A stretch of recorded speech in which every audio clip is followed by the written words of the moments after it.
Vous englobez la totalité de l'ours ici avec la flèche noire pour sélectionner tout l'ours. Vous allez exclure de la sélection les oreilles avec majuscule clic, majuscule clic. Voilà. Et les contours noirs qui sont là, on les supprime en ayant la case contour à l'avant-plan dans la palette des outils et en cliquant sur la diagonale. Voilà. Alors par sécurité, je vais enregistrer le document tel qu'il est là parce que je ne voudrais pas perdre ça. Et puis on va aller jouer avec le générateur d'harmonie de Illustrator.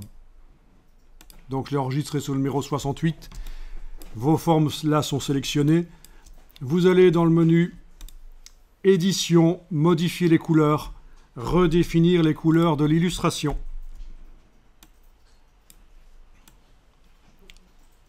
Édition, modifier les couleurs, redéfinir les couleurs de l'illustration.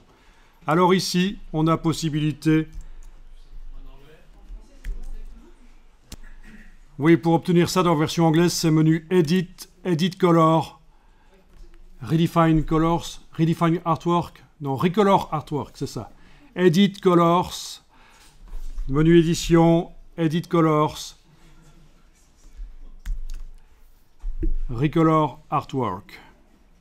Et vous devriez arriver à cette boîte-là. Déjà, on va voir si tout le monde arrive à cette boîte-là. Vous avez ça. Bah, il faut cliquer sur l'autre alors. Et vous devriez avoir ça, c'est bon? C'est ça, dans votre version d'Illustrator, vous avez un bouton avancé, c'est ça. Il faut l'enclencher, c'est ça. Pour obtenir ça finalement. Alors ça, c'est très puissant pour trouver les couleurs qui vous intéressent dans une illustration.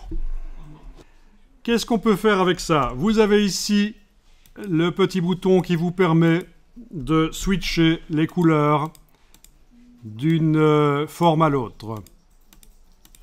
Déjà, ça peut être intéressant pour faire des tests. Mais vu que vous avez mis n'importe quoi comme couleur, comme je vous l'avais dit, ça n'apporte pas grand-chose ici.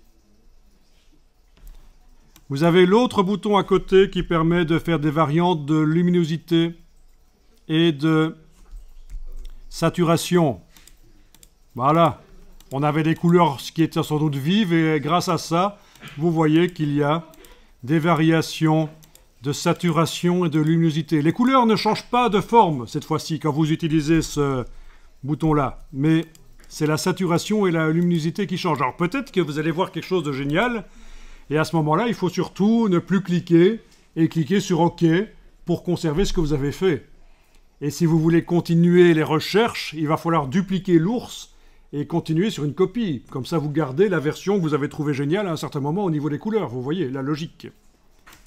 Mais bon. Et alors, vous avez la possibilité d'appliquer des groupes de couleurs. Est-ce que vous avez comme ceci deux groupes de couleurs visibles dans la partie groupe de couleurs?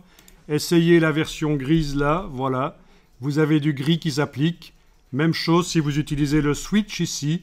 Vous allez pouvoir faire échanger. Bien, ça peut être sympa. Vous avez l'autre ici, couleur vive. Vous l'activez.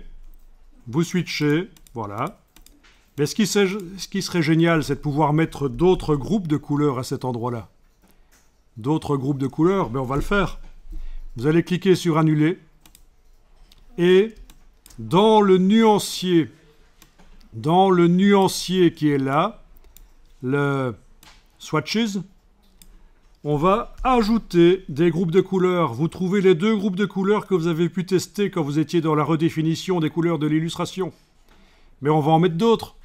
Des gammes de couleurs, des harmonies de couleurs prédéfinies par Illustrator, par Adobe, et qui pourraient être intéressantes pour votre illustration.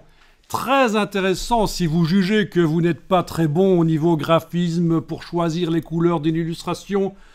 Ben vous allez prendre comme ça pour cette illustration, mais pour n'importe quelle autre illustration aussi, vous allez prendre des groupes de couleurs, les ajouter au nuancier, les tester sur votre illustration et faire éventuellement différentes versions et choisir quelle est la meilleure. Voilà, ça c'est une approche proactive de la recherche de couleurs, plutôt que de rester bêtement devant son écran à choisir les couleurs et à se dire mais est-ce que c'est vraiment la bonne? Je suis vraiment nul pour choisir les couleurs, j'ai pas de goût.